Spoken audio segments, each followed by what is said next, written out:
Thom Hartmann here on the news. You need to know this. After more than a month of being stuck in a Moscow airport, NSA whistleblower Edward Snowden has been granted a one-year asylum in Russia.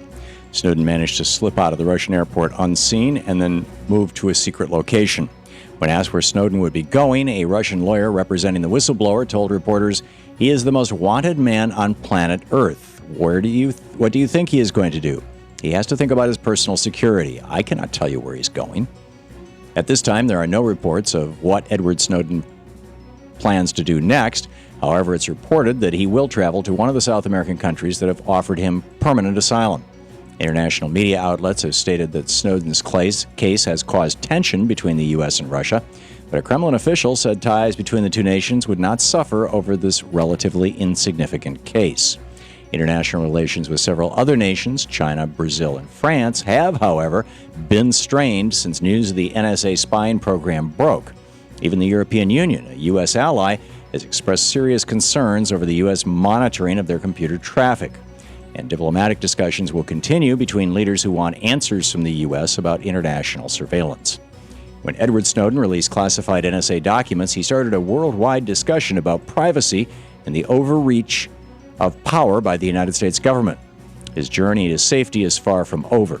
For the news of Snowden finally being free from the airport, WikiLeaks tweeted, "We would like to thank the Russian people and all those who have helped to protect Mr. Snowden. We have won the battle, now the war." In screwed news, as climate change increases temperatures around our planet, many species of plants and animals are finding it more difficult to survive. But there are a few species that thrive in a hotter environment, and that's not good news for humans. According to the Centers for Disease Control, a rare brain-eating organism called N. fowleri is becoming more common because of global warming. While the infection used to be quite rare with only 32 cases between 2002 and 2011, the organism is popping up more often and in more locations than ever before.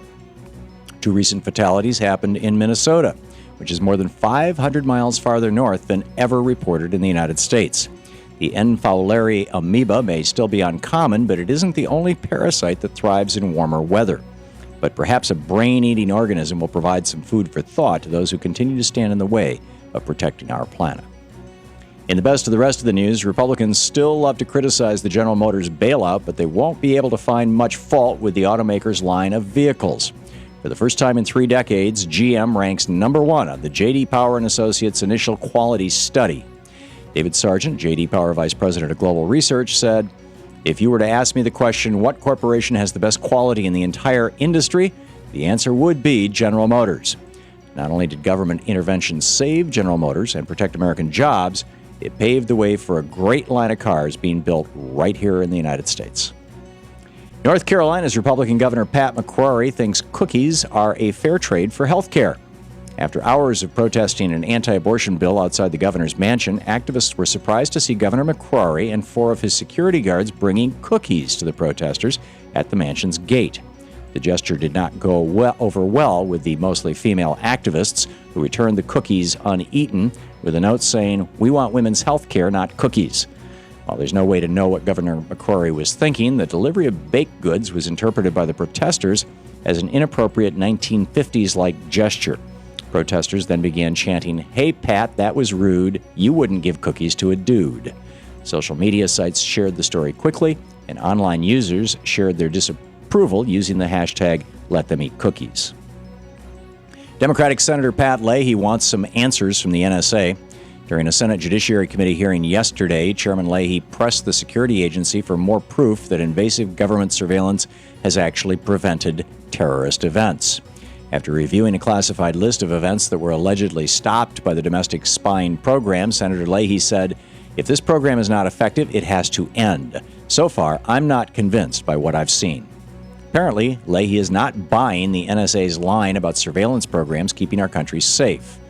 As Ben Franklin said, those who would give up essential liberty to purchase a little temporary safety deserve neither liberty nor safety.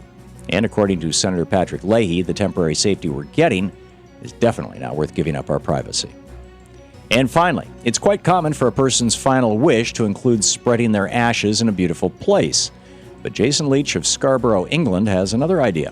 After experiencing some wind-related mishaps during ash-spreading memorials, he came up with what he calls a more dignified ending, having his ashes pressed into a vinyl record.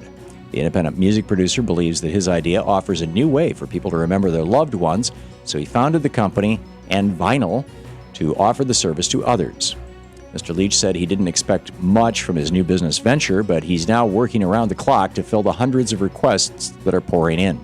People seem to love the idea of preserving their lost relative along with their favorite songs and stories on these unique keepsakes. In this age of digital music, there's even more proof that vinyl is dead. And that's the way it is today, Thursday, August 1st, 2013. I'm Thom Hartmann on the news.